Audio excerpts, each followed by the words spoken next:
দর্শক আমন্ত্রণ রাকসু নির্বাচন নিয়ে যমুনা টেলিভিশনের বিশেষ আয়োজন রাকসু দ্য স্টুডেন্টস ভয়েস অনুষ্ঠানে।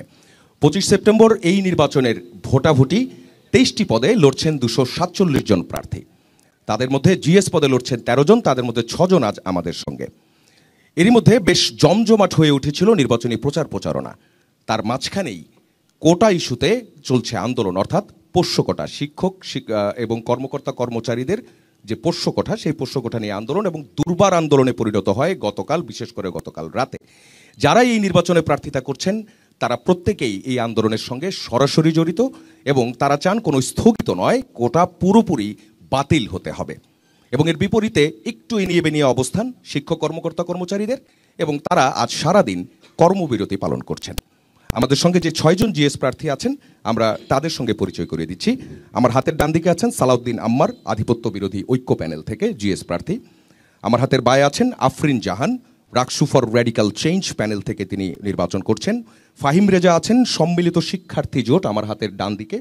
আমার হাতের বাঁ দিকে আছেন ঐক্যবদ্ধ নতুন প্রজন্ম প্যানেলের নাফিউল ইসলাম।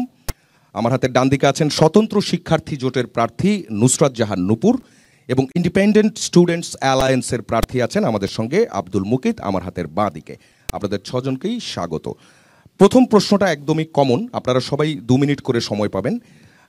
যেহেতু পোষ্যকোটা ইস্যুটাই এখন আসলে আলোচনায় এবং এইটা এই নির্বাচনের জন্য একটি বড় ফ্যাক্টর হয়ে দাঁড়িয়েছে, সেই জায়গায় ব্যক্তি আপনি এবং আপনার প্যানেল, আপনাদের যে অবস্থান সেই অবস্থানটাও আপনারা বলবেন, এবং এই নির্বাচনের সঙ্গে এর যে সম্পৃক্ততা এবং নির্বাচিত হওয়ার পর এই ইস্যুগুলো নিয়ে আপনারা কি কি কাজ করবেন সেটি বলবেন। 2 মিনিট।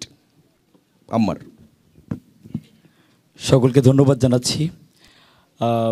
উপস্থিত দর্শক শ্রোতা, উপস্থাপক এবং আমাদের প্রাণপ্রিয় সহযোদ্ধারা, যাদের সাথে জুলাইয়ে কাঁধে কাঁধ মিলিয়ে সংগ্রাম করেছি, তারা রাজনৈতিক সৌন্দর্যের কারণে বলবো এটা, এখন আমরা প্রতিপক্ষ হিসেবে সৌহার্দ্য এবং সম্প্রীতির সাথে লড়াই করতে যাচ্ছি। আমি সালাউদ্দিন আম্মার, আধিপত্য বিরোধী ঐক্য প্যানেল থেকে জিএস পদপ্রার্থী। পোষ্যকোটা ইস্যুতে আমার স্ট্যান্ড বা আমার প্যানেলের স্ট্যান্ড আসলে আমার মনে হয় না যে রাজশাহী বিশ্ববিদ্যালয়ের শিক্ষার্থীদের এটা নতুন করে বলার কিছু আছে, কারণ ইতোমধ্যে গত 1 বছরে পোষ্যকোটা একবার বাতিল হয়েছে নির্বাহী আদেশে, এবং সেটার নেপথ্যে যারাই ছিল তাদের ভিতরে আমাদের প্যানেলের উল্লেখযোগ্য কয়েকজন মানুষই ছিল। আমারও থাকার সৌভাগ্য হয়েছে, আমরা কাজ করেছি এবং মানে সর্বোচ্চ এফোর্টটা দিয়ে আমরা 24-25 শিক্ষাবর্ষের যখন প্রাথমিক সিলেকশন চালু হয় তখন আমরা কিন্তু এটা নিয়ে কাজ করি। এবং পোষ্যকোটার ব্যাপারে আমাদের একবারে জিরো টলারেন্স, এটার ব্যাপারে যদি কোনো কিন্তু এই আলাপটা আমাদের কাছে নাই। আমরা চাই যে প্রাতিষ্ঠানিক সুবিধা, পোষ্যকোটা, এই যেই নামটা বা যেই সুবিধাটা আমি জাস্ট সেই নামে ওন করতে পারতেছি না। এখন পোষ্যকোটার নামটা আসছে কি প্রাতিষ্ঠানিক সুবিধা, মানে উনি কিন্তু পোষ্যকোটার নামটা ওন করতে পারতেছে না, তাহলে সেই জায়গায় এটা নেয়ার প্রশ্ন আসে না। সেকেন্ড ব্যাপার হচ্ছে যে আমাদের শিক্ষক কর্মকর্তা কর্মচারীরা এই লজিকগুলো আসলে অনেকবার দিয়ে ফেলছে, আমাদের শিক্ষার্থীদের কাছে খুবই কমন। তারপরে যখন প্রশ্ন করা হয় তখন এটা বলি আর কি, যে শিক্ষক কর্মকর্তা কর্মচারীরা তারা যেই লাইফস্টাইলটা লিড করতেছে, আমার মনে হয় না যে রাজশাহী বিশ্ববিদ্যালয়ের 70-80% শিক্ষার্থীর পরিবার এই লাইফটা লিড করতেছে। সো এই জায়গায় পোষ্যকোটা এই ইস্যুটা আসাটাই আসলে অস্বাভাবিক ব্যাপার। সেকেন্ড ব্যাপার হচ্ছে রিভলিউশনটার মানে মেইন পয়েন্টটা ছিল কোটা বৈষম্য। তারপরে এসে এই কোটা নিয়ে এই যে অস্বাভাবিক একটা পরিস্থিতি সৃষ্টি করা হবে ক্যাম্পাসে, তো এইটা কেন জানি না, মানে এই স্লোগানটা এখন এস্টাবলিশ হয়ে গেছে রাজশাহী বিশ্ববিদ্যালয়ে যে সব কোটা হারাম, পোষ্য কোটা আরাম।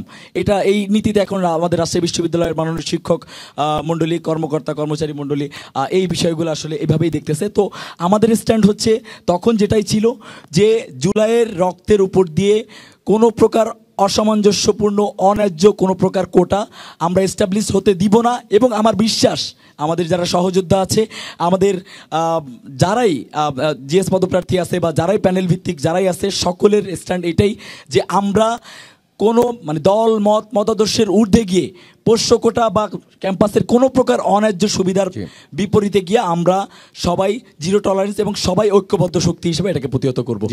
ধন্যবাদ। যাচ্ছে আফরিন জাহানের কাছে। ধন্যবাদ। আমি Afrin Jahan Marin, Raksu for radical change panel থেকে জিএস পদে নির্বাচন করছি। পোষ্য কোটা নিয়ে কথা বলতে গেলে সত্যি কি বলবো, বলার কিছু নেই। বাংলাদেশের রাজনৈতিক ইতিহাসে কোটাকে কেন্দ্র করে এত বড় একটা ঘটনা ঘটে গেল, এত বড় একটা অভ্যুত্থান ঘটে গেল, স্বৈরাচার হাসিনার পতন ঘটে গেল, এখনও আবারও সেই কোটার প্রসঙ্গ চলে আসছে। আর আমরা মনে করি এই পোষ্য কোটা তো একটা মীমাংসিত বিষয়, কারণ রাজশাহী বিশ্ববিদ্যালয়ে এই পোষ্য কোটার কবর রচিত হয়েছে অনেক আগেই। রাজশাহী বিশ্ববিদ্যালয়ের শিক্ষার্থীরা এই অযৌক্তিক বিষয়টাকে তারা কখনোই মেনে নেবে না।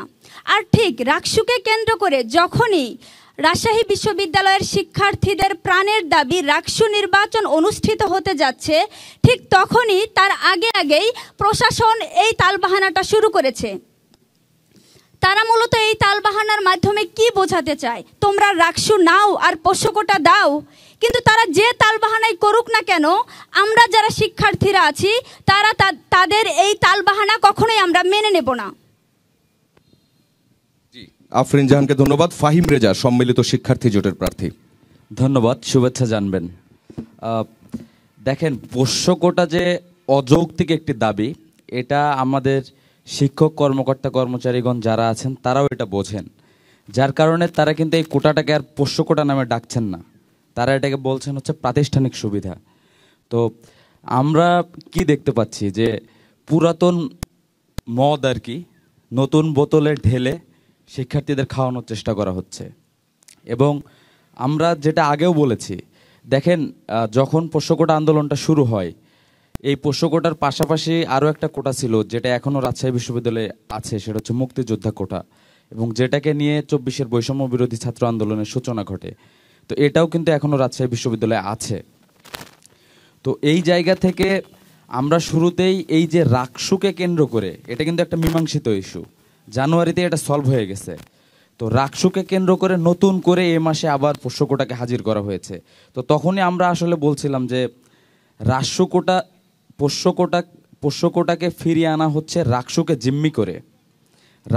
জিম্মি করে শিক্ষার্থীদের একটি ন্যায্য অধিকার এবং একটি অন্যায্য সুবিধা যেটা শিক্ষক কর্মকর্তা কর্মচারীরা পেয়ে থাকেন, দুটার মাঝখানে ফেলে রাকসুকে জিম্মি করে পোষ্য কোটা আদায়ের চেষ্টা করা হচ্ছে। তো এটা যখন আমরা জানি, আজকে দেখেন আমাদের শিক্ষক কর্মকর্তা কর্মচারীরা কর্মবিরতিতে গেছে এবং তারা আন্দোলন করার একটা গ্রাউন্ড পাইছে, সেটা হচ্ছে যে উপাচার্য প্রশাসনকে হেনস্থা এবং কর্মকর্তা কর্মচারীদের গায়ে হাত দেয়া। তো আমরা এই বিষয়টা আসলে জানতাম যে রাকসুকে একটা গোষ্ঠী শুরু থেকেই বানচাল করার চেষ্টায় আছে এবং তারা যে কোনো সুতা পেলেই রাকসু বানচাল করার জন্য উঠে পড়ে লাগবে। তো আমরা তাদেরকে রাকসু বানচাল করার একটা টপিক তাদের হাতে তুলে দিলাম। আমরা যদি আরেকটু সহনশীল হতাম বা আরেকটু টেকনিক্যাল উপায়ে আন্দোলনটা পরিচালনা করতাম, আমাদের জন্য রাকসুটা বাস্তবায়ন করা অনেক সহজ হতো। জি, ফাহিম রেজাকে ধন্যবাদ। নাফিউল ইসলাম। আসসালামু আলাইকুম, গুড নুন এভরিওয়ান। আমি নাফিউল ইসলাম, ঐক্যবদ্ধ নতুন প্রজন্ম প্যানেলের জিএস প্রার্থী। ধন্যবাদ আপনাকে। দেখুন, পোষ্য কোটা একটা মীমাংসিত ইস্যু। সেই ইস্যুকে হঠাৎ করে রাকসু নির্বাচনের সামনে নিয়ে এসে, আগামী 25 তারিখ যে রাকসু নির্বাচন, সেই রাকসু নির্বাচনকে সামনে রেখে যে পোষ্য কোটা আবার নতুনভাবে আন্দোলন শুরু হয়েছে, সেটার আমরা ঘোরতর বিরোধিতা করছি এবং আমরা অবিলম্বে সেটার প্রত্যাহার দাবি জানিয়েছি। আমরা সেটা মিডিয়ার সামনে বলেছি, আমরা সেটা প্রেস বিজ্ঞপ্তির মাধ্যমে বলেছি, আমরা সরাসরি নিজে উপস্থিত থেকে আন্দোলন করেছি এই পোষ্য কোটা বাতিলের দাবিতে। দেখুন, এই কোটা বর্তমান সময়ে এই কোটা আসলে চরম একটা সাধারণ শিক্ষার্থীদের জন্য একটা বৈষম্যের মতো। সাধারণ শিক্ষার্থী সহ সকলে এই কোটার বিরোধিতা করে আসছে। আমরা কোটার জন্যই আন্দোলন করেছি, কোটা সংস্কার আন্দোলন থেকেই আন্দোলন করে এসেছি। সর্বশেষ পরিণতি কিন্তু 5 আগস্ট, গত বছরে 5 আগস্ট, যার প্রতিফলন ঘটেছে 5 আগস্ট। আমরা কোটা চাই না, আমরা কোনো বৈষম্য চাই না। একটা দিনমজুরের ছেলে যে সুবিধাটা পাবে, বিশ্ববিদ্যালয়ের ভাইস চ্যান্সেলর, উপাচার্য, প্রক্টর, বিশ্ববিদ্যালয়ের প্রশাসন সহ সরকারি কর্মকর্তাদের যত রকমের সচিব সহ যত রকমের সমাজের বড় মানুষ আছে, তারা যেন কোনো বৈষম্যের শিকার না হয়। আমরা দিনমজুরের ছেলেও যে সুবিধাটা পাবে, বাংলাদেশের সর্বশ্রেষ্ঠ নাগরিক হিসেবে সবচেয়ে ক্ষমতাধর ব্যক্তিও যদি সে হয়, সেও যেন তার ছেলেদের ক্ষেত্রে কোনো বৈষম্যের সৃষ্টি না হয়, সেই জায়গা থেকে আমরা শিক্ষার্থীদের বলেছি। আপনারা জানেন, গতকাল রাজশাহী বিশ্ববিদ্যালয়ের জুবেরি ভবনে যেটা হয়েছে, রাজশাহী বিশ্ববিদ্যালয়ের হাজার হাজার শিক্ষার্থীরা সেখানে উপস্থিত থেকে এই কোটার বিরুদ্ধে তাদের অবস্থান প্রতিবাদ জানিয়েছে। সেই জায়গা থেকে আমরা সাধারণ শিক্ষার্থী সহ সকলকে বলতে চাই, কোটা একটা চরম অন্যায্য এবং বৈষম্য হচ্ছে সকলের ক্ষেত্রে। আমরা এই কোটা প্রথার বিলোপ এবং বাতিল চাই। ধন্যবাদ। নাফিউল ইসলামকে ধন্যবাদ। নূপুরের কাছে যাব, স্বতন্ত্র শিক্ষার্থী জোট। আসসালামু আলাইকুম, আমি নুসরাত জাহান নূপুর, স্বতন্ত্র শিক্ষার্থী জোট প্যানেল থেকে আমি জিএস পদে পদপ্রার্থিতা করছি। কোটা নিয়ে যখন বারবার কথা ওঠে তখন আমাদের মনে একটা প্রশ্নই বারবার জাগে যে কোটাটা আসলে কাদের জন্য? কোটাটা কি এই সাধারণ মানুষের জন্য হওয়ার কথা ছিল, নাকি যারা বড় বড় আসনে বসে আছে তাদের জন্য হওয়ার কথা ছিল? আমরা জানি যে কোটা আসলে তাদের জন্য যারা অনগ্রসর গোষ্ঠী, কিন্তু এখন এসে বিশ্ববিদ্যালয়ে আমার মনে হচ্ছে যে স্যারদের মানে শিক্ষকদের সন্তানেরাই সবচাইতে অনগ্রসর গোষ্ঠীর মধ্যে দাঁড়িয়েছে। এই জায়গা থেকে আমার মনে হয় যে তাদের একটা নীতি যে রাজার ছেলে রাজাই থাকবে আর প্রজার ছেলে প্রজাই থাকবে। এই রাজার ছেলে রাজা আর প্রজার ছেলে প্রজা, এই জায়গাটা আমরা কখনোই আর সামনে আসতে দিতে চাই না, আমরা দিব না। সেই জায়গা থেকে আমরা বৃহস্পতিবার থেকে আমাদের আন্দোলন শুরু হয়েছে এবং এখন পর্যন্ত আমরা আমাদের আন্দোলনে সেই একই অবস্থানে দাঁড়িয়ে আছি যে আমরা কোনোভাবেই কোনো পরিস্থিতিতেই এই জুলাইয়ের রক্ত মারিয়ে এই নতুন করে আবার কোটার যে প্রথা সেটাকে সবার সামনে আসতে দেব না। যেটা হয়ে গেছে, যেটা মীমাংসিত বিষয়, যেটা জানুয়ারিতেই শেষ, সেই ডিসমিস বিষয় নিয়ে আবার নতুন করে সবার সামনে আনা আমার মনে হয় একটা অযৌক্তিক দাবি ছাড়া আর কিছুই নয়। আর এই ক্ষেত্রে আমি বলতে চাই, কোটা যদি স্যারদের নিতেই হয়, স্যাররা যদি এটা দাবি জানাই যে স্যাররা এটা আসলে এখানে তো নাম চেঞ্জ করে ফেলেছে, এখানে কোটা বলে তারা কোনো শব্দই আর রাখিনি, এখানে রেখেছে প্রাতিষ্ঠানিক সুবিধা। প্রাতিষ্ঠানিক সুবিধা শুধুমাত্র তো স্যাররাই পাওয়ার কথা, কেন তাদের সন্তানদের দিতে হবে? এই জায়গাটা আমরা বারবার প্রশ্ন তুলি এবং স্যারদের বিভিন্ন ধরনের যে যৌক্তিক মানে তাদের দিক থেকে তাদের যৌক্তিক দাবি, এটা তাদের প্রাতিষ্ঠানিক সুবিধা, কিন্তু কোনো সুবিধায় আমি তাদের কোনো শর্তকে আসলে যুক্তিযুক্ত মনে করি না। সেই জায়গা থেকে আমার অবস্থান, আমি সবসময় কোটার বিপক্ষে ছিলাম এবং আজও আছি, ভবিষ্যতেও থাকবো। ধন্যবাদ। যাব আব্দুল মুকিতের কাছে, ইন্ডিপেন্ডেন্ট স্টুডেন্টস অ্যালায়েন্স। ধন্যবাদ। আমি মোহাম্মদ আব্দুল মুকিত, আমি স্বতন্ত্র জোট থেকে নির্বাচন করতেছি, জিএস পদপ্রার্থী। তো আসলে দেখেন, আমাদের সর্বপ্রথম কিন্তু আমরা 24-এর বৈষম্য আন্দোলন করলাম, কোঠা দিয়ে কিন্তু আমাদের আন্দোলনটা শুরু হয়েছিল। তো আমরা যে কোঠা দিয়ে আন্দোলন করে আমরা যে একটা ফ্যাসিস্ট স্বৈরাচারী শেখ হাসিনাকে আমরা বিতাড়িত করলাম, তো এত বড় একটা আন্দোলন হলো 1971 সালের পরে। আমার মনে হয় যে 24-এর আন্দোলন একটা বৃহৎ একটা আমাদের ছাত্র আন্দোলন। তো এই আন্দোলন করার ফলে কি হলো যে আমাদের যে সকল বৈষম্যকে দূর করার জন্য আমরা আন্দোলন করলাম। কিন্তু আমাদের যে বিশ্ববিদ্যালয় প্রশাসন, আমাদের বিভিন্ন স্যার ছিল আমাদের সেই আন্দোলনের সাথে যুক্ত ছিল, কিন্তু এই মুহূর্তে এসে স্যাররা আবার সেই আমার মনে হয় আমাদের যে বিরুদ্ধে তারা গেল, আমাদের যে পোষ্যকোঠা নিয়ে যে তারা যে পোষ্যকোঠা কবর রচনা হয়েছিল, কিন্তু তারা যে আবার পূর্ণবহাল রাখলো, আমার মনে হয় যে এটা অবশ্যই যে তারা জুলাইকে একটা প্রশ্নবিদ্ধ করার জন্য আর কি এটা করতেছে। আরেকটা বিষয় হলো কি, আসলে দেখেন আমাদের যে বিশ্ববিদ্যালয়ে যে আমরা যে সাধারণ শিক্ষার্থী আছি, আসলে আমরা কিন্তু অনেক প্রত্যন্ত অঞ্চল থেকে কিন্তু আমরা উঠে আসি। তো আসলে এখানে আমাদের টিচাররা কিন্তু অনেক তাদের ছেলেদের টিউশনি করার জন্য কিন্তু অনেক সুযোগ সুবিধা দিতে পারতেছে, কিন্তু আমাদের তো যারা আমরা কৃষকের ছেলে, শ্রমিকের ছেলে, তারা আমরা নিজের টাকা খরচ করে বা আমরা বিভিন্নভাবে টাকা ম্যানেজ করে কিন্তু আমরা পড়াশোনা করি বা আমরা এখানে এসে টিউশনি করায় আমাদের খরচ চালাই। সেক্ষেত্রে কিন্তু আমাদের যে আমরা যে একটা মেধাবী যে তারা তৈরি করবে, আসলে তারা মেধাবী কিন্তু তারাই তৈরি করতে পারতো।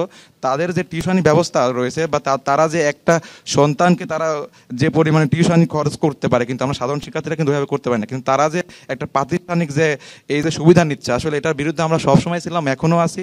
আসলে আমি মনে করি যে এই যে তারা যে সুবিধা, এই রাকসুর 25 তারিখে রাকসু হওয়ার কথা ছিল, কিন্তু এই রাকসুর 4-5 দিন আগে তারা কেন এই পূর্ণবহাল রাখলো? আমার মনে হচ্ছে যে এটা একটা রাকসু বানচালের একটা ষড়যন্ত্র।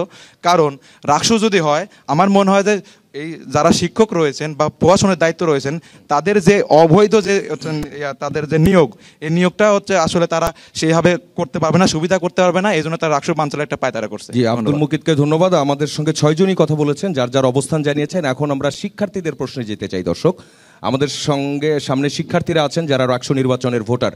প্রশ্ন করবেন কে? আপনার নাম পরিচয় দিয়ে, বিশ্ববিদ্যালয়ের পরিচয় দিয়ে প্রশ্ন করবেন। জি, তারেককে অনুরোধ করছি মাইক্রোফোনটা দেওয়ার জন্য। আসসালামু আলাইকুম, আমি আরিফ, 21 সেশন আরবি বিভাগ।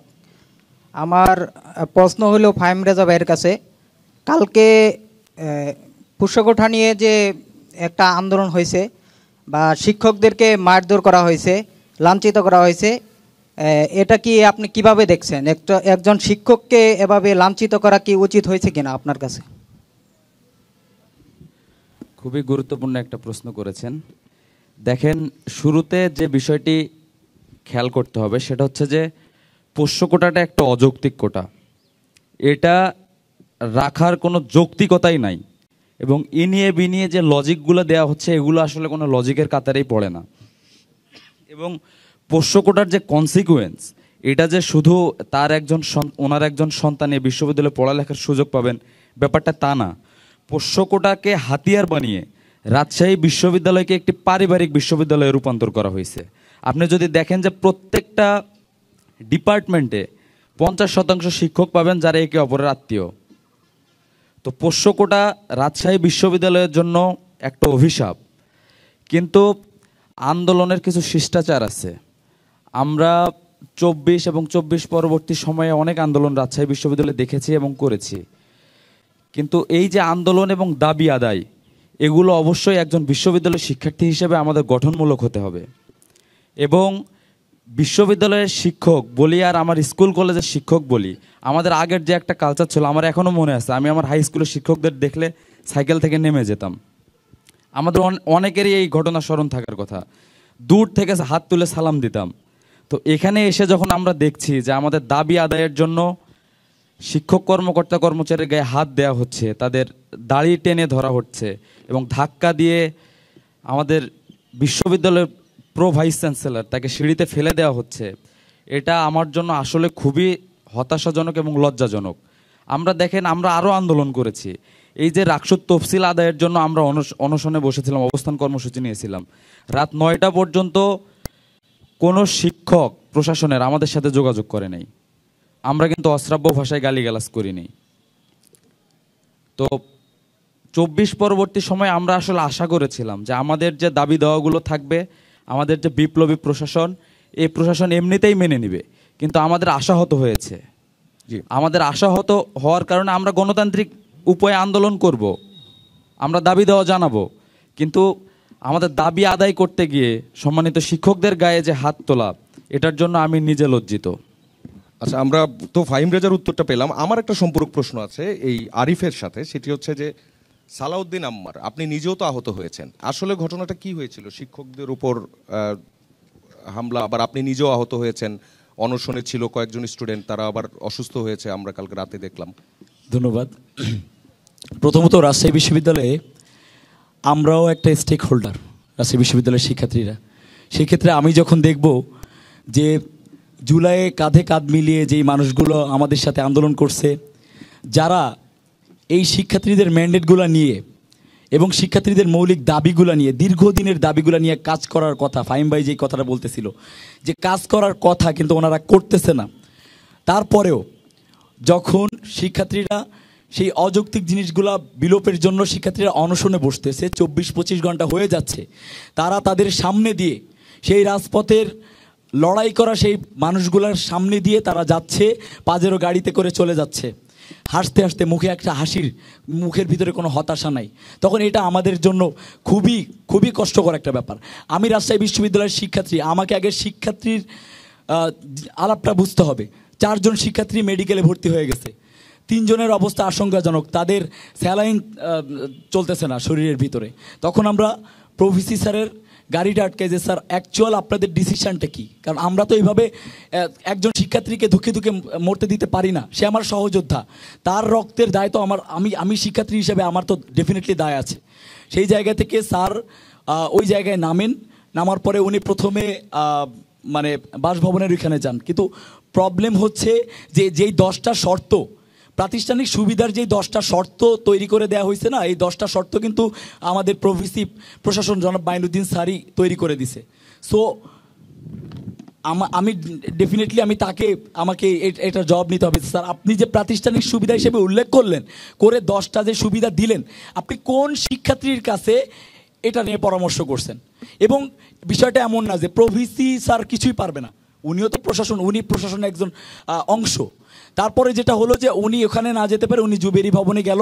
তারপরে স্টুডেন্টরা সারিবদ্ধ হয়ে স্যারকে জাস্ট স্যারের কাছে অ্যান্সার চাওয়া যে স্যার এই যে স্টুডেন্টগুলো অনশনে বসতেছে এদের ব্যাপারে আপনাদের মানে উত্তর কি? আপনারা তো আসতেছেন যাইতেছেন, আপনারা খাওয়া দাওয়া করতে যাচ্ছেন, শিক্ষার্থীরা তো তাদের জায়গায় অনড়, এখানে একটা দুর্ঘটনা হয়ে গেলে তার দায় কে নেবে? তারপরে যেটা হয় যে স্যার এখানে আসলে অনেকগুলাই ভিডিও ফুটেজ আছে, অনেক সাইড দিয়ে আছে, বিভিন্নভাবে মানে অনেকভাবে ন্যারেটিভ দাঁড় করানো হচ্ছে। তো এই জায়গায় যেটা হয়েছে যে প্রভিসি স্যার জোর মানে উপরে উঠতে চান, জুবেরি ভবনের ভিতরে উঠতে চান। আমাদের এক লাইনের একটা হাত ধরে আমরা দাঁড়িয়েছিলাম। স্যার প্রথমে ধাক্কা দেয়, দিয়ে উনি আমার এখানে ধরে জাস্ট ধাক্কা দেয়, টিপে ধরে নেয়, উনি ধরে ধাক্কা দিছে।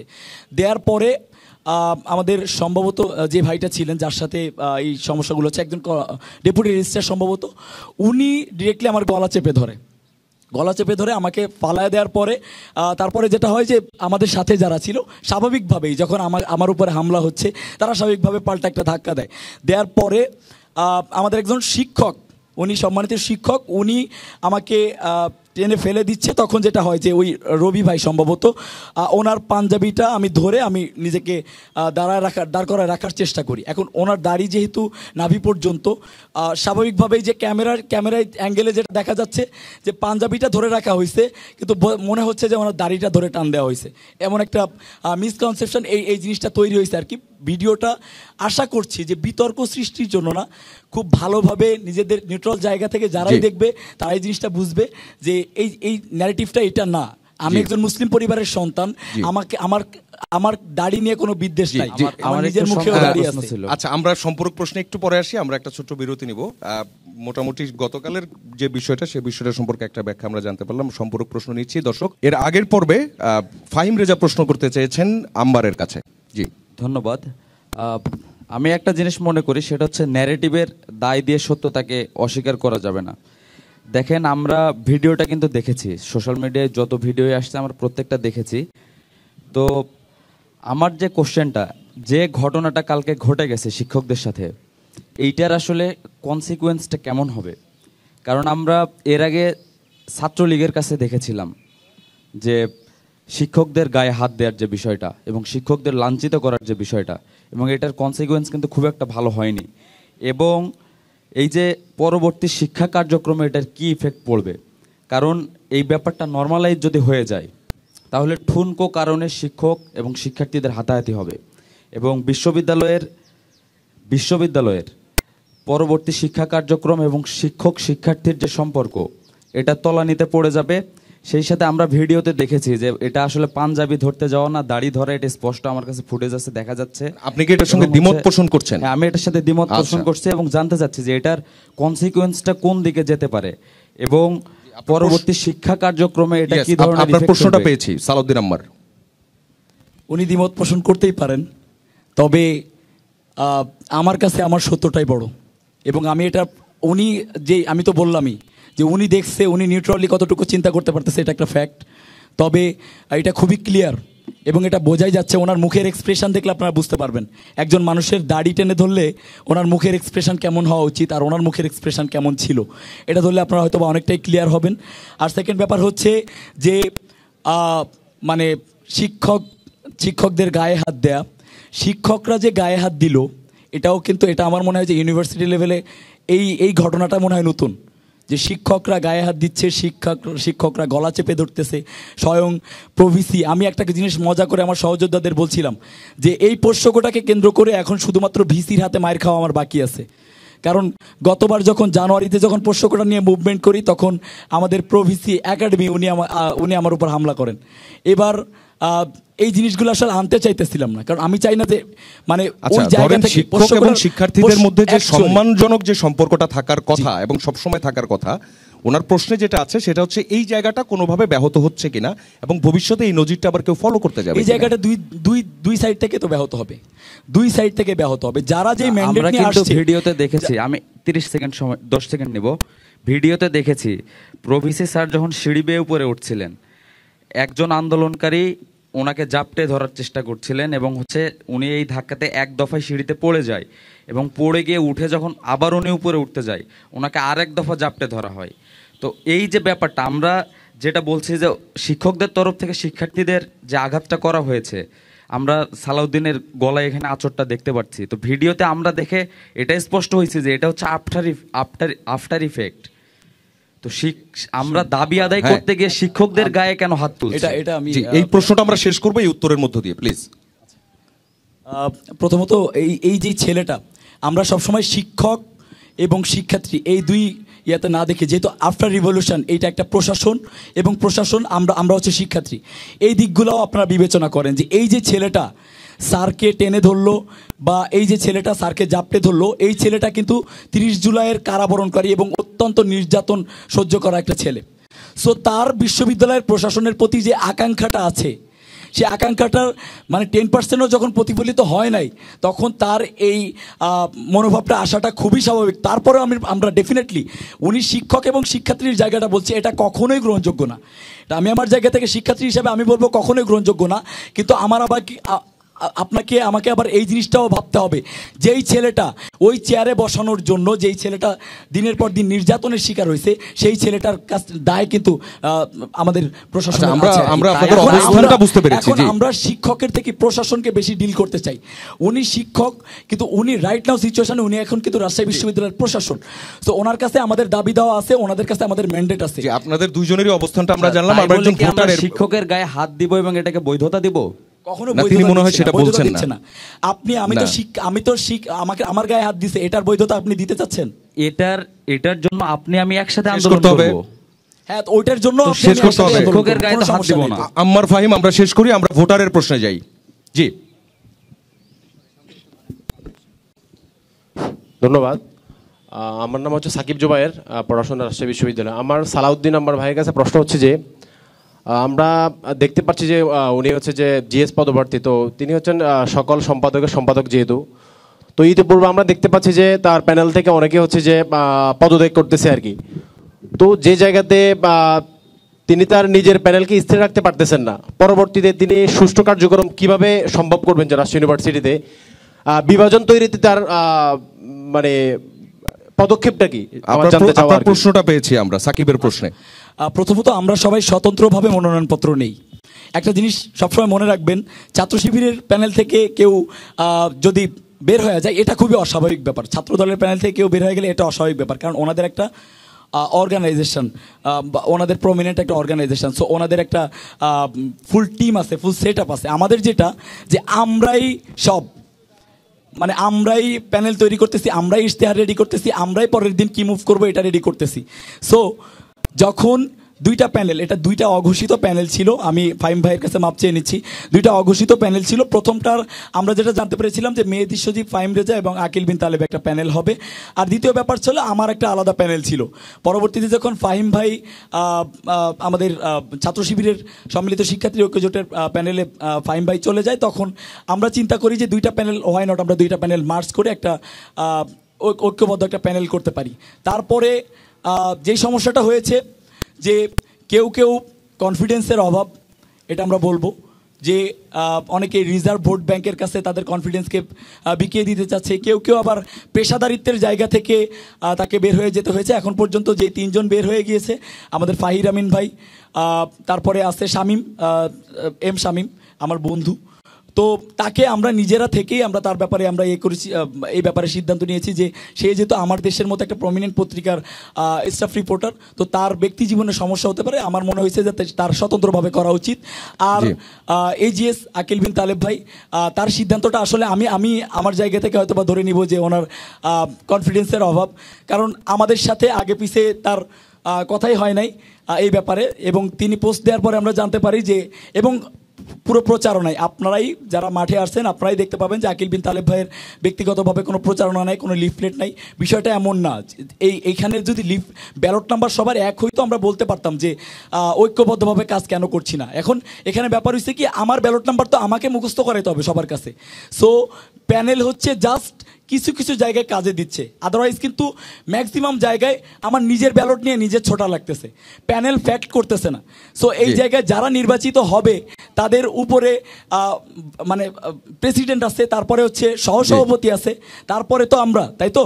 তো সেই জায়গায় আমার মনে হয় না যে এই অগোছালো এই পরিবেশটা তৈরি হবে না আর কি। জি, সাকিবের প্রশ্নের উত্তর আমরা পেলাম। আরেকজন ভোটারের প্রশ্নে যাচ্ছি। আরেকজন ভোটার। আসসালামু আলাইকুম, আমি মোসাম্মদ স্বপ্না আক্তার, স্পোর্টস সায়েন্স ডিপার্টমেন্টের 18-19 সেশনের একজন শিক্ষার্থী। আমার প্রশ্ন হচ্ছে ফাহিম রেজা ভাইয়ের কাছে। আসলে এটা প্রশ্ন না, আমার অনেক দিন থেকে জানার ইচ্ছা। আসলে আমাদের দেশে একটা প্রচলিত কথা আছে, বাংলাদেশের মহান মুক্তিযুদ্ধে জামাত শিবিরের অবস্থান বিতর্কিত। আমরা যদি ডাকসুর দিকে লক্ষ্য করি তাহলে আমরা দেখতে পাই মুক্তিযুদ্ধ ও গণ আন্দোলন ভিত্তিক একটা পথ ছিল, সেখানে তারা তাদের নিজেদের কর্মীদের দিয়ে প্রার্থী পদে দাঁড় না করিয়ে একজন সাধারণ শিক্ষার্থীকে সেই গুরুত্বপূর্ণ বিতর্কিত পদে দাঁড় করিয়ে দিয়েছিলেন। তাহলে মানে তারা কি পারতো না নিজেদের নেতাকর্মী দিয়ে সেই বিতর্কিত অবস্থানের অবসান করাতে? তার মানে কি এটাই প্রমাণিত জামায়াত শিবির মুক্তিযুদ্ধের সময় বিতর্কিত অবস্থানে ছিল? স্বপ্নার প্রশ্নে গুরুত্বপূর্ণ একটা প্রশ্ন করেছেন আপু। প্রশ্ন করতে গিয়ে একটু স্লিপ অফ টাং হয়ে গেছে যে একটা বিতর্কিত পদ। মুক্তিযুদ্ধ গণতান্ত্রিক আন্দোলন পদটা আসলে বিতর্কিত পদ না। দেখেন, বাংলাদেশে এই মুক্তিযুদ্ধ, আমরা 71-এর যে মুক্তিযুদ্ধ, এটা আমাদের একটা পরিচয়। 47-এ দেশ ভাগ হয়ে আমরা সর্বপ্রথম একটা ভূখণ্ড পেয়েছিলাম, এটা আমাদের একটা পরিচয়। 71-এ আমরা আমাদের নিজস্ব একটা ভূখণ্ড পেয়েছিলাম, এটা আমার আরও অনেক বেশি একটা বড় পরিচয়। এরপর বাংলাদেশে যে গণতান্ত্রিক আন্দোলনগুলো হয়েছে, এই গণতান্ত্রিক আন্দোলনগুলোর মধ্য দিয়ে, বিশেষ করে 24, এই আন্দোলনগুলোর মধ্য দিয়ে আমাদের আত্মপরিচয় বিকাশ করার আমরা একটা সুযোগ পেয়েছি। তো আপনার প্রশ্নটা যে জায়গায় যে হচ্ছে প্যানেলে ছাত্র শিবির নিজস্ব মানুষজন দিতে পারতো কিনা, তো নিজস্ব নেতাকর্মী দিতে পারতো কিনা, দেখেন রাজশাহী বিশ্ববিদ্যালয়ের জিএস পদেও কিন্তু ছাত্র শিবির নিজের নেতাকর্মী দিতে পারতো। তো আসলে তারা যেটা চিন্তা করছে যে ইনক্লুসিভনেস, এবং আপনি দেখবেন এইরকম গুরুত্বপূর্ণ একটা পদে কিন্তু একজন নারীকে তারা মনোনীত করেছেন বা একজন নারীকে চিন্তা করেছেন। তো আমি মনে করছি তাদের এই সিদ্ধান্তটা অনেক বেশি সাহসী সিদ্ধান্ত, এবং তারা যাকে বাছাই করেছেন এই বাছাইটা বেস্ট একটা বাছাই, যেটা ঢাকা বিশ্ববিদ্যালয়ের শিক্ষার্থীরা রায় দিয়েছেন। এবং জামাতে ইসলামীর যে মুক্তিযুদ্ধের অবস্থান, এটা নিয়ে অনেক বিতর্ক হয়েছে। এই বিতর্কের উত্তর অনেকে অনেকভাবে উত্তর দেওয়ার চেষ্টা করেছেন, আপনি অনলাইনে দেখলেই পাবেন। তো এই প্রশ্নগুলোকে আবার করা মানে হচ্ছে, কিন্তু এখন পর্যন্ত যত উত্তর এসছে কোনো উত্তরই বোধহয় যারা প্রশ্ন করছেন তাদের মনোপুত হচ্ছে না। হ্যাঁ, তো আপুর প্রশ্নের যে জায়গাটা আমি মনে করছি যে এখানে একজন নারী শিক্ষার্থীকে দিয়ে তারা প্যানেলের সৌন্দর্যটা বৃদ্ধি করেছেন। এবং জামাতে ইসলামের যে রাজনীতি এবং ছাত্র শিবির 77 সালে প্রতিষ্ঠিত হয়েছে, আমি ছাত্র শিবির সমর্থিত প্যানেল থেকে নির্বাচন করছি। ছাত্র শিবিরের 71-এ কোনো দায় নেই। ছাত্র শিবির 71-কে ওন করে ছাত্র শিবির কাজ করছে, এবং আপনি দেখাতে পারবেন না যে ছাত্র শিবির প্রতিষ্ঠার পর থেকে এখন পর্যন্ত 71 বিরোধী, দেশ বিরোধী কোনো কাজ করেছে। বরং দেশ বিরোধী কাজ তারাই করছে যারা দুর্নীতির সাথে জড়িত। দেশ বিরোধী কাজ এবং 71-এর আকাঙ্ক্ষা বিরোধী কাজ তারাই করছে যারা চাঁদাবাজির সাথে জড়িত, যারা খুনের সাথে জড়িত, যারা রাহাজানির সাথে জড়িত। জি, নূপুরের সম্পূরক প্রশ্ন আছে। আচ্ছা, আমি ফাহিম ভাইয়াকে বলতে চাই যে শিবিরের রাজনীতি প্রায় গোপনীয় ও সংঘাতমুখী, এটা আমরা সবাই আসলে কম বেশি এটা নিয়ে কথা হয়। তো আপনারা কিভাবে আসলে প্রমাণ করবেন যে আপনারা গণতান্ত্রিক প্রক্রিয়ায় বিশ্বাসী? ছাত্র শিবির গণতান্ত্রিক প্রক্রিয়ায় বিশ্বাসী, এটা আমরা প্রমাণ কিভাবে করব? আর গোপনীয় এবং সংঘাতের রাজনীতিতে বিশ্বাসী কিনা, দেখেন গোপন রাজনীতির কথাটা আসলে কিভাবে। বিগত 15 বছর ছাত্র শিবিরকে কোনো গণতান্ত্রিক স্পেস দেয়া হয়নি। এই রাজশাহী বিশ্ববিদ্যালয়ে ছাত্র শিবিরের সেক্রেটারি শহীদ হয়েছেন, তার মাথায় কোপ মেরে তাকে নিহত করা হয়েছে এই যে শেরেবাংলা হলের পাশে। আমরা দেখেছি পরীক্ষা দিতে এসে ছাত্র শিবিরের একজন নেতাকে পা কেটে নেওয়া হয়েছে, তার নাম রাসেল। এবং ছাত্র শিবিরের অসংখ্য নেতাকর্মী রাজশাহী বিশ্ববিদ্যালয়ে তাদের শিক্ষা কার্যক্রম সম্পন্ন করতে পারেননি, তাদের শিক্ষা জীবন সম্পন্ন করতে পারেননি। তো যখন এবং আমরা যারা মিডিয়া যারা ছিল বা আরও যারা রাজনৈতিক সহযোদ্ধা ছিল তারা আসলে এটাকে বৈধতা দিয়েছিল, তখন আমরা কাউকে প্রতিবাদটুকু করতে দেখিনি যে একটা ছাত্র সংগঠনকে কেন রাজনৈতিক স্পেসটুকু করতে দেওয়া হবে না। এবং আমরা এসে হিপোক্রেটের মতো আবার কোশ্চেন করছি যে তারা তাদের পরিচয় দেয়নি কেন। একদিকে তারা তাদের পরিচয় দিলে আমি তাদেরকে হত্যা করা জায়েজ করেছিলাম, আর একদিকে তারা কেন পরিচয় দিছি এই দায়ে তাদেরকে কাঠগড়ায় তুলে দিচ্ছি। আর সংঘাতের যে কথাগুলো এসেছে, দেখেন ছাত্র শিবির রক কাটা ছোটবেলা থেকে শুনে আসছি। বিগত 15 বছর শেখ হাসিনা ক্ষমতায় ছিল এবং এই যে ন্যারেটিভ, এই ন্যারেটিভ শেখ হাসিনার তৈরি করা ন্যারেটিভ, কিন্তু একটা ঘটনার প্রমাণ দিয়ে বিচার করে যাওয়ার সক্ষমতা শেখ হাসিনার হয়নি। তো একজন এসে আপনাকে হত্যা করবে, একজন এসে আপনার পায়ের রক কেটে নেবে, আপনি যখন নিজেকে রক্ষা করতে যাবেন, সেলফ ডিফেন্স করতে যাবেন, তখন আমি এটাকে ফ্রেমিং করব যে আমি সংঘাতের রাজনীতি করি। তো আমার মনে হয় যে ছাত্র শিবির যে গণতান্ত্রিক প্রক্রিয়ায় বিশ্বাসী, এর প্রমাণ অলরেডি ডাকসু নির্বাচনে হয়েছে, এর প্রমাণ অলরেডি জাকসু নির্বাচনে হয়েছে। আমি 30 সেকেন্ড নিব। যে জাকসুতে একটা পাখি মারলে 5,000 টাকা জরিমানা, কিন্তু ছাত্র শিবিরের কাউকে মারলে বা ছাত্র শিবিরের কাউকে জরিমানা হত্যা করলে বা কাউকে মেরে আহত করলে তার কোনো বিচার নাই। সেই জাকসুতে ছাত্র শিবির যখন একটি বড় সংখ্যক একটি প্যানেল থেকে বিজয় লাভ করেছে, তখন আসলে প্রশ্নটাই ইনভ্যালিড হয়ে যায় যে ছাত্র শিবির গণতান্ত্রিক প্রক্রিয়ায় বিশ্বাসী কিনা। ফাহিম রেজাকে ধন্যবাদ। দর্শক, আমরা আরেকটা ছোট্ট বিরতি, আমরা এই প্রশ্নটা নিচ্ছি, ফিরে এসে এই পর্বে প্রশ্ন করবেন নাফিউল ইসলাম। জি ধন্যবাদ। আমার প্রশ্ন ফাহিম রেজা ভাইয়ের কাছে। যেহেতু রাকসু নির্বাচনকে সামনে রেখে ছাত্র শিবির প্রকাশ্যে এসেছে, কিন্তু আমার প্রশ্ন, আপনি যেহেতু ছাত্র শিবির সমর্থিত প্যানেল থেকে নির্বাচন করছেন, 5 আগস্ট পরবর্তী সময়ে আপনারা কেন প্রকাশ্যে এসে রাজনীতিটা করেন নাই?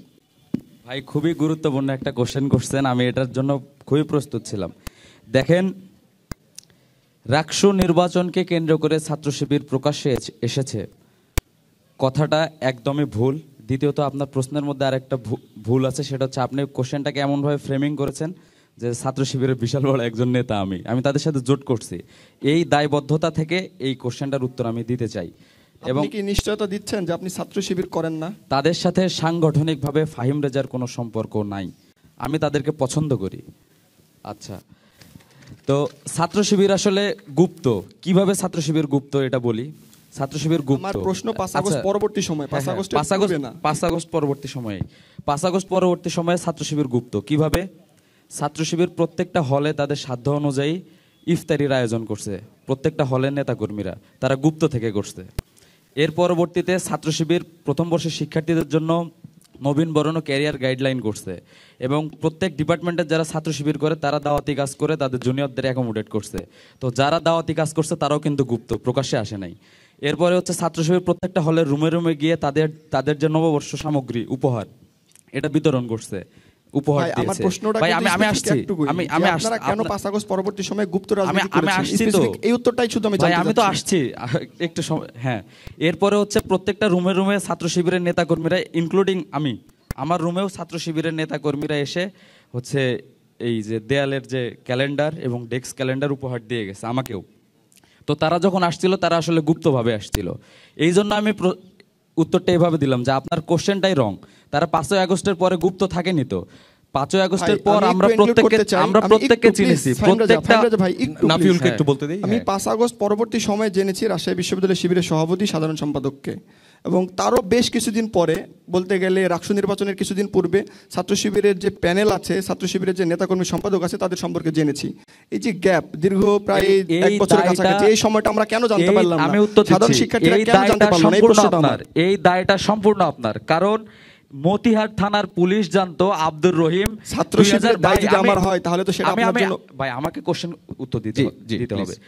মতিহার থানার ওসি জানতো যে আব্দুর রহিম 2022 সালে রাবি শাখা শিবিরের সভাপতি, তার নামে মামলা আছে। আমি বলি, মতিহার থানার পুলিশ জানতো যে আব্দুল মোহাম্মদ, সাধারণ শিক্ষার্থীদের পক্ষ থেকে আমাকে উত্তরটা দেওয়ার সুযোগ দিতে হবে। মতিহার থানার পুলিশ জানতো আব্দুল মোহাম্মদ রাবি শাখা শিবিরের সভাপতি, এবং আন্দোলন চলাকালীন 18 জুলাই আমি জানতাম যে আমার ক্লাবের এক্স বড় ভাই মুজাহিদ ফয়সাল রাবি শাখা শিবিরের সাংগঠনিক সম্পাদক, এটা আমি জানতাম। শিক্ষার্থীরা জানতো সভাপতি সেক্রেটারিদের 5 আগস্টের পর। এবং আমার মনে পড়ে, এখানে ক্যাম্পাস সাংবাদিক ভাইরা যারা আছেন, আপনাদের মনে পড়ে কিনা এই ক্যাফেটেরিয়ায় তাদের যারা সম্পাদক আছে, এই সম্পাদকদের নিয়ে সাংবাদিকদের নিয়ে বৈঠক করা হয়েছে যে অমুক অমুক সম্পাদক, নওশাদ জামান মিডিয়া সম্পাদক, এগুলো মনে হয় অলরেডি সবাই জানে। হ্যাঁ, এগুলো সবাই জানে। তো ফাহিম, আমি একটু প্রশ্নটার সঙ্গে আমি অ্যাড করি, যদি আমি ভুল না করে থাকি। সেটা হচ্ছে, মোটা দাগে যদি বলা হয়, সেটা হচ্ছে ছাত্র শিবিরের এখনো পর্যন্ত যারা ছাত্র শিবিরের সঙ্গে জড়িত তাদের সবাই এখনো পর্যন্ত রিভিলড নয়। প্রশ্নটা কি এমন কিনা? জি জি, প্রত্যেকটা হলে ছাত্র শিবির প্যানেল দিয়েছে এবং আমাদের যে কেন্দ্রীয় প্যানেল সম্মিলিত শিক্ষার্থী জোট, এ নামেই তাদেরও প্যানেল। তো রিবিল্ড নয়, এটাকে আমি অস্বীকার করছি। এবং প্রত্যেকটা হলের শিক্ষার্থীরা আপনি জিজ্ঞেস করে দেখতে পারেন কারা কারা শিবির করে, প্রত্যেকে জানে একজন। এবং এইটা ছাত্র দলের না জানার একটা বড় কারণ থাকতে পারে, সেটা হচ্ছে তারা যে হল কমিটিগুলো দিয়েছে, আমি তাদের বলেছি হল রাকসু কমিটির নির্বাচনকে ম্যাক্সিমাম কেন্দ্র করে শিক্ষার্থী কিন্তু হলেই থাকেন শিবির, না। ভাই ফাহিম রাজা ভাই, জি। রাকসু নির্বাচনকে কেন্দ্র করে কিন্তু ছাত্র শিবির প্রকাশ্যে এসেছে। তখন সাধারণ শিক্ষার্থীরা জানতে পেরেছে না, এই ছেলেটা রাকসু শিবির। নির্বাচনের Please, অনেক- আমি প্রশ্নটা শেষ করি। তখন সাধারণ শিক্ষার্থীরা জানতে পেরেছে এই হচ্ছে শিবিরের নেতা কিংবা শিবিরের কর্মী। আমার প্রশ্নটা ঠিক ওই জায়গাতে, 5 আগস্ট পরবর্তী সময়ে এবং রাকসু নির্বাচনের পূর্বে সাধারণ শিক্ষার্থীরা কেন জানতে পারলো না যে সেই ছেলেটা শিবির করে, এই কোশ্চেনের উত্তরটাই তো আমি দিলাম। সাধারণ শিক্ষার্থীরা জানতে পেরেছে প্রত্যেকটা হলের শিবিরের সভাপতি, সেক্রেটারি সহ তাদের যে বডি, তারা 5 আগস্টের পর থেকেই প্রোগ্রামগুলো করেছে। যখন হচ্ছে ইফতারি কর্মসূচি তারা পালন করেছে, তখন ওই হল শাখা শিবিরের যারা নেতাকর্মী তারাই কিন্তু এই প্রোগ্রামটা বাস্তবায়ন করেছে। যখন উপহার সামগ্রী বিতরণ করেছে, ওই হল শাখা শিবিরের যারা নেতাকর্মী তারাই বাস্তবায়ন করেছে। যখন ঈদ পুনর্মিলনী অনুষ্ঠান হয়েছে, তখন কিন্তু তারাই এটা বাস্তবায়ন করেছে। তো এই কোশ্চেনটার তো ভ্যালিডিটি নাই যে হলের শিক্ষার্থীরা তাদের, আপনারা হলে অবস্থান করছেন না এবং হলের নেতাকর্মীদের চিনছেন না, এর মানে তো এই না যে শিক্ষার্থীরা ছাত্র শিবিরের নেতাকর্মীদের চেনে না। ধন্যবাদ।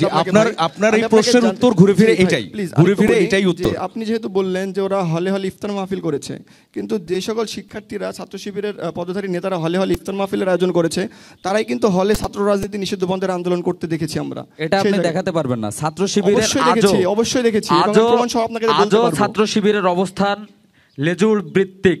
The word must be noted, লেজুর বৃত্তিক ছাত্র রাজনীতির বিপক্ষে। লেজুর বৃত্তিক আপনি এবং আপনার ফাদার সংগঠন সবথেকে বেশি লেজুর বৃত্তিক। আমার কোনো ফাদার সংগঠন নাই, আমি এনসিপিতে যোগ দেই নাই, আমি সাবেক সমন্বয়ক। আমরা এই অংশটা শেষ করছি। আব্দুল মুকিতের প্রশ্ন আছে। আচ্ছা, আমার প্রশ্ন হচ্ছে আসলে আমরা এখানে কেন আসছি? আসলে আমাদের মূল কনসেপ্টটা কি ছিল, যে রাকসু নিয়ে আলোচনা করা। আসলে আমি দেখতে পাচ্ছি যে এখানে মানে রাজনীতি নিয়েই কথা হচ্ছে। মানে সাধারণ শিক্ষার্থী কি শিখবে? মানে শুধু মানে রাকসু কি শুধু রাজনীতি নিয়ে চলবে? আমাদের সাধারণ শিক্ষার্থীর যে অধিকার রয়েছে, আমাদের বিশ্ববিদ্যালয়ে পড়াশোনার যে সিন্ডিকেট রয়েছে বা সাধারণ শিক্ষার্থীদের যে অধিকারটুকু তারা বঞ্চিত হচ্ছে, এগুলো নিয়ে তো কোনো কথাই নাই, শুধু রাজনীতি খেলা চলতেছে। আচ্ছা, আমি মুকিতের মতামতটা পেলাম। নূপুরের প্রশ্ন আছে। আচ্ছা, আমি নাফিউল ভাইকে প্রশ্ন করতে চাই যে ছাত্রদল সবসময় কেন্দ্রীয় রাজনীতির প্রভাবের অধীনেই থেকেছে বলে অভিযোগ হয় সব সময়, যে এবার ওনারা যদি রাকসুতে যান এবং ওখানে যদি জয়লাভ করেন, তাহলে আপনারা আসলে কিভাবে শিক্ষার্থীদের স্বার্থে কাজ করবেন? ধন্যবাদ নূপুরকে, আপনার প্রশ্নটা চমৎকার। দেখুন, ছাত্রদল সাধারণ শিক্ষার্থীদের অধিকার এবং সাধারণ শিক্ষার্থীদের নিয়ে কাজ করে। কেন্দ্রীয় সংসদ যেটা প্রশ্ন করেছেন সেটা আসলে একদমই অযৌক্তিক। 5 আগস্ট পরবর্তী এবং 5 আগস্ট পূর্ববর্তী সময়ে আমরা ছাত্রদল হিসেবে সাধারণ শিক্ষার্থীদের পাশে থেকেছি। যে কোনো যৌক্তিক গণতান্ত্রিক আন্দোলন, মানুষের ভোটাধিকার আন্দোলনের জন্য আমরা কাজ করেছি। 5 আগস্ট পরবর্তী সময়ে রাজশাহী বিশ্ববিদ্যালয়ের ছাত্রদলের আপনি যদি ইতিহাস দেখেন, শিক্ষা এবং শিক্ষার্থী সংশ্লিষ্ট কাজ নিয়েই আমরা ছিলাম। এবং কেন্দ্রীয় সংসদ কী করেছে এটা আমাদের সেকেন্ড পার্ট। আমরা দেখেছি শিক্ষা এবং শিক্ষার্থীদের সংশ্লিষ্টতা, অধিকার এবং তাদের কাজ বাস্তবায়ন করার জন্য। ধন্যবাদ। একটা সম্পূরক কোশ্চেন ছিল, সেটা হচ্ছে যে আমরা দেখেছি যে ছাত্র দল আসলে প্যানেল ঘোষণার সময় লন্ডনের দিকে চায়া ছিল যে তারেক রহমানের অনুমতি পাইলে প্যানেল ঘোষণা করব। তো রাজশাহী বিশ্ববিদ্যালয়ে যদি আপনারা নির্বাচিত হন, তো শিক্ষার্থীদের গণতান্ত্রিক অধিকার বাস্তবায়ন এবং শিক্ষার্থীদের অধিকার বাস্তবায়নে লন্ডনের দিকে চেয়ে থাকবেন কিনা? নাফিউল, আপনার প্রশ্নটা একটা ভুল প্রশ্ন। আমরা লন্ডনের দিকেও তাকিয়েছিলাম না, আমরা ঢাকার দিকেও তাকিয়েছিলাম না। আমরা ছিলাম রাজশাহী বিশ্ববিদ্যালয়ের সাধারণ শিক্ষার্থীদের দিকে। সাধারণ শিক্ষার্থীরা কাকে পছন্দ করবে, কাকে দিলে ছাত্রদলের প্যানেলটা ইনক্লুসিভ হবে। দেখুন, আমাদের প্যানেলে যে সকল নেতাকর্মী আছে, অনেকে কিন্তু ছাত্রদলের কোনো পদধারী নেতাও না। আপনি দেখেন বাংলাদেশ নারী ফুটবল দলের যে সদস্য, সে কিন্তু ছাত্র দলের কোনো পদধারী নেতা না। এবং বিশ্ববিদ্যালয়ের প্রথম বর্ষের শিক্ষার্থী যাদের জন্য আমরা আন্দোলন করেছি, বিশ্ববিদ্যালয় প্রশাসন তাদেরকে ভোটের অধিকার থেকে দূরে রাখার চেষ্টা করেছিল, সে কিন্তু ছাত্র দলের কোনো পদধারী নেতাও না, তাকেও আমরা প্যানেলে রেখেছি। সুতরাং আপনি যে প্রশ্ন করেছেন সেটা চরম এবং ভুল। স্থানীয় ছাত্র দলের সে পদে আছে, আমরা ফেসবুকে দেখেছি। সে স্থানীয় ছাত্র দলের পদধারী নেতা হতে পারে, সে কিন্তু বিশ্ববিদ্যালয়ে আসার পরে ছাত্র দলের কোনো পদধারী নেতা না। সে তো প্রথম বর্ষে পদ কিভাবে পাবে? তার আগে আপনাদের কমিটি দেওয়া হয়ে গেছে। কমিটি যদি হয়ে যায় সেখানে তো আপনি এই প্রশ্ন করতে পারেন না, সে তো ছাত্র দলের কোনো কমিটিতেই নেই, আমাদের বিশ্ববিদ্যালয়ের ছাত্র দলের কমিটিতে। সুতরাং আপনার এই প্রশ্নটা ভুল। মুকিত, আচ্ছা, আমার নাফিউল ভাইয়ের কাছে একটা প্রশ্ন ছিল। আমরা ডাকসু নির্বাচনে দেখলাম যে আসলে নির্বাচন সুষ্ঠু হয়েছে কিনা তারা একটা প্রশ্নবিদ্ধ করলো, এবং জাকসু নির্বাচনে কিন্তু তারা ভোট বর্জন করছে। তো আমাদের রাকসু নির্বাচনের ক্ষেত্রে কি ওর প্রতিফলন কি এখানে ঘটবে কিনা, তো এটা আমি ভাইয়ের কাছ থেকে জানতে চাই। ধন্যবাদ। দেখুন, ঢাকা বিশ্ববিদ্যালয়ের শিক্ষার পরিবেশ এবং রাজশাহী বিশ্ববিদ্যালয়ের শিক্ষার পরিবেশ সম্পূর্ণই আলাদা। ডাকসু নির্বাচন এবং জাকসু নির্বাচন দুটো আলাদা কনটেক্সটে অনুষ্ঠিত হয়েছে। আপনি ডাকসু এবং জাকসুর ফলাফল কিন্তু যে রাকসু একই হবে সেটা আপনি বলতে পারেন না, এখনও নির্বাচন আসে নাই। আমরা বিশ্ববিদ্যালয়ে ডাকসু এবং জাকসু নির্বাচন আমরা কিছু অসঙ্গতি দেখেছি মিডিয়ার মাধ্যমে, ইলেকট্রনিক প্রিন্ট মিডিয়ার মাধ্যমে। আমরা প্রত্যাশা করি রাজশাহী বিশ্ববিদ্যালয়ের শিক্ষার্থীরা যেন কোনো প্রশ্ন করতে না পারে, যে ডাকসু জাকসুর ক্ষেত্রে যে প্রশ্নগুলো আমরা দেখেছি সেই প্রশ্নগুলো যেন সাধারণ শিক্ষার্থীরা করতে না পারে রাকসু নির্বাচনের ক্ষেত্রে। আশা করি রাকসু সকলের মতামতের ভিত্তিতে সুন্দর, অংশগ্রহণমূলক এবং নিরপেক্ষ হবে। ভাইয়া একটা সম্পর্ক প্রশ্ন ছিল। জি শিওর। আচ্ছা ভাইয়া, আপনি যে বললেন যে মতামতের ভিত্তিতে যদি আপনাদের মনে না হয়, যে শিক্ষার্থীদের যদি মনে না হয় যে নির্বাচন সুষ্ঠু হয়নি, কিন্তু আমরা তো বিগত জায়গা থেকে দেখে আসছি, ডাকসুতে দেখেছি, তারপর আপনার চাকসুতে ইয়াতে দেখছি যে হচ্ছে আপনারা বলছেন যখনই ভোট আপনাদের পক্ষে যায়নি তখনই আপনারা বলছেন যে এখানে কারচুপি হয়েছে, এখানে আপনাদের মানে এই জায়গাটা আসলে ঠিক হয়নি, আপনারা সব বারবার প্রশ্ন তুলেছেন। তো এই জায়গাতেও যদি দেখেন যে আপনাদের হেরে যাওয়ার সম্ভাবনা বেড়ে যাচ্ছে, আপনাদের জায়গাটা ঠিক আপনাদের মতো করে আসেনি, তখনও কি আপনারা ওইভাবে নির্বাচন বলবেন, মানে নির্বাচন কমিশনারকে প্রশ্নবিদ্ধ করবেন? একেবারেই অসম্ভব। শিক্ষার্থীরা যে রায় দিবে আমরা সেটাই মেনে নিব। প্রথম কথা হচ্ছে ডাকসু এবং জাকসুতে কিছু আমরা অসঙ্গতি পরিলক্ষিত করতে পেরেছি। দেখুন, আমরা ইলেকট্রনিক এবং প্রিন্ট মিডিয়া দেখেছি ভোট কারচুপি, ইলেকশন ইঞ্জিনিয়ারিংয়ের একটা ব্যাপারটা দেখেছি। আমরা বিশ্ববিদ্যালয় প্রশাসনের কাছে আস্থা রাখতে চাই, তারা যেন এমন কোনো কিছু করবে না, এমন কোনো নির্বাচন উপহার দিবে না শিক্ষার্থীদের যেন আমরা প্রশ্ন করতে পারি, সাধারণ শিক্ষার্থীরা যেন প্রশ্ন করতে পারে। মানে যে কোনো উপায়ে ভোটের শেষ পর্যন্ত ভোটে থাকা, এই বিষয়ে কি আপনারা অ্যাডামেন্ট আছেন কিনা? নিঃসন্দেহে বিশ্ববিদ্যালয়। এটা রাজশাহী বিশ্ববিদ্যালয়ের ছাত্রদল অ্যাডামেন্ট, নাকি হচ্ছে যে আপনারা অন্য কারো পারমিশনের অপেক্ষায় থাকেন? আমি আপনাদেরকে বলতে চাই, শিক্ষার্থীরা যে রায় দিবে, নির্বাচনে যদি কোনো কারচুপি না হয়, নির্বাচন যেন কোনো প্রশ্নবিদ্ধ না হয়, আমরা সেই নির্বাচনে সর্বশেষ পর্যন্ত আমরা লড়াই করব। শিক্ষার্থীরা আমাদের এই সিদ্ধান্তটা আপনারাই নেবেন, রাজশাহীতে বসেই তো নেবেন, রাইট? নিঃসন্দেহে আমরা সেটা। আমরা একজন ভোটারের প্রশ্নে যেতে চাই। শেষ প্রশ্ন। আমার কোশ্চেনটা হচ্ছে নাফিউল জীবন ভাইয়ের কাছে। রাকসু নির্বাচনে যেখানে লেখা আছে যে ক্লাসরুমে প্রচারণা সম্পূর্ণ নিষেধ, এটা আচরণবিধির লঙ্ঘন, তো সেখানে আপনি কিভাবে ক্লাসরুমে প্রচারণা করছেন, এই বিষয়টা আপনি কিভাবে দেখছেন? আপনি যে প্রশ্নটা করেছেন, ক্লাসরুমে আমি প্রচারণা চালিয়েছি, এটা আসলে একেবারে নিতান্তই ভুল প্রশ্ন। আমি একটা আরবি ডিপার্টমেন্টের শিক্ষার্থী এবং আমি সেই শিক্ষাবর্ষের ক্লাসরুমেই গিয়েছি। আমি আসলে জানতাম না যে আসলে প্রথম ক্লাসরুমে প্রচারণা নিষেধ, আমি পরবর্তী সময় দেখেছি। কিন্তু তাদের সাথে আমার বসার কথা ছিল, তাদের কাছে বসার কথা ছিল ডিপার্টমেন্টের নিচে, একাডেমিক বিল্ডিংয়ের নিচে রজবের দোকানে, কিন্তু প্রাকৃতিক দুর্যোগ এবং বৃষ্টির কারণে বিশ্ববিদ্যালয়ের শিক্ষার্থীরা এবং সেই বর্ষের সিআর আমাকে জানায় যে ভাই, যেহেতু বৃষ্টি হচ্ছে, জ্বর আসার সম্ভাবনা থাকে রাজশাহীতে, যেহেতু এখন টাইফয়েড এবং জ্বরের সম্ভাবনা থেকে থাকে, সেই জায়গা থেকে তাদের শিক্ষার্থীদের কথা চিন্তা করে আমি তাদের সাথে 2 মিনিট কথা বলে ওখান থেকে বের হয়ে গেছি। ধন্যবাদ। জি, আরেকজন শিক্ষার্থীর প্রশ্ন নিতে চাই। তার পরবর্তী সময়ে কিন্তু আপনি আমি যখন জানি যে ক্লাসরুমে প্রচারণা নিষিদ্ধ, তারপর থেকে আমি কিন্তু এই রকমের আমি কোনো কিছু আর খুঁজে পাবেন না। জি, আরেকটা প্রশ্ন নিতে চাই। আসসালামু আলাইকুম, আমি Khalid Mahmud, English department, 20 session. আমার কোশ্চেনটা হচ্ছে মূলত ছাত্র শিবির বা সম্মিলিত শিক্ষার্থী জোটের পক্ষ থেকে যে শিক্ষার্থীদের প্রলুব্ধীকরণ বা আতর, মাংস ভাত, বিরিয়ানি ইত্যাদি বা চকলেটের মাধ্যমে যে শিক্ষার্থীদের প্রলুব্ধকরণের চেষ্টা করা হচ্ছে, ছাত্রদল কি, জাতীয়তাবাদী ছাত্রদল কি এমন কোনো কাজ করছে? এবং I want to add on question, যে ফাহিম রেজা আমার বন্ধু যেহেতু বললো যে তাদের কমিটি ওপেন আছে, তো আমি আমার হল শাখা ছাত্র শিবিরের সভাপতির কাছে অনেকবার জিজ্ঞাসা করেছি যে বন্ধু তোমাদের কমিটিটা একটু দেখতে চাই, সে বারবারই আমাকে রুমে আহ্বান করছে যে বন্ধু রুমে এসে দেখে যাও। এটা কেন বারবারই, কেন সে আমাদেরকে কেন দেখাবে না যেটা ছাত্র দলের ওপেন আছে কমিটিটা? জি, তার মানে প্রশ্নটা হচ্ছে ফাহিম রেজার কাছে। আচ্ছা, ফাহিম উত্তর দিবেন একদম সংক্ষেপে, আমরা একদম শেষ দিকে আছি। ধন্যবাদ। ছাত্র শিবিরে একটা প্রথা আছে এবং তাদের এটা সাংগঠনিক নিয়ম, কেউ যদি কোনো পদ চেয়ে নেয় তাহলে সে সেই পদের অযোগ্য বলে বিবেচিত হয়। মানে কেউ যদি বলে যে আমি সভাপতি হব, তাহলে এটাই একমাত্র কারণ যে সে সভাপতি হওয়ার যোগ্যতা লাভ করবে। ভাই একটু অ্যাড করতে চাই, আপনি তো ছাত্র শিবির সম্পর্কে অনেক কিছুই জানেন, আমরা কিন্তু এটা জানি না। তো না জেনে কি আমি প্যানেলে গিয়েছি নাকি? সেটা তো বলছি, ছাত্র শিবির সম্পর্কে আপনার অনেক স্টাডি আছে, অনেক জানেন। না জেনে তো আমি কারো প্যানেলে যাব না। আমরা খালিদের উত্তরটা শেষ করি প্লিজ। তো তাদের সাংগঠনিক কাঠামো হচ্ছে যে প্রদর্শন ইচ্ছা থাকা যাবে না, প্রদর্শন ইচ্ছা থাকা যাবে না। এই জায়গা থেকে আমরা দেখি যে ছাত্র শিবির পরিচয়ে চাঁদাবাজি বা এ ধরনের ঘটনা ঘটে না। তো মানে তাদের যে শাখা কমিটি, এই শাখা কমিটির বাইরে প্রকাশের তাদের সাংগঠনিকভাবে নিয়ম নেই। তো এই পরিচিতির জন্য তার রুমে আপনি যেতে পারেন এবং জেনে নিতে পারেন যে কারা কারা ছাত্র শিবিরের সাথে জড়িত। অথবা হচ্ছে আপনার হল কোনটা যেন, শেরে বাংলা, শেরে বাংলা হলের যে সভাপতি আছে তাকে বলতে পারেন যে অ্যাটলিস্ট আপনার শিবিরে কারা কারা আছে লিস্টে অ্যাটলিস্ট যাতে হচ্ছে গ্রুপে দিয়ে যায়। প্রকাশ্য করে দেওয়ার কথা বলছেন। আর সময় নাই, আর সময় নেই, আমরা একদম শেষে চলে এসেছি। আপনাদের 6 জনকেই অসংখ্য ধন্যবাদ এবং আপনাদের সবাইকেই নির্বাচনের জন্য শুভকামনা। দর্শক, রাকসুদা স্টুডেন্ট ভয়েস আজ এ পর্যন্তই। দেখা হবে আগামীকাল আমাদের সঙ্গে থাকবেন এজিএস প্রার্থীরা, যেখানে লড়ছেন 16 জন প্রার্থী, তাদের মধ্যে 6 জন আগামীকাল আমাদের সঙ্গে থাকবেন। ততক্ষণ ভালো থাকবেন, সুস্থ থাকবেন, যমুনা টেলিভিশনের সঙ্গেই থাকবেন।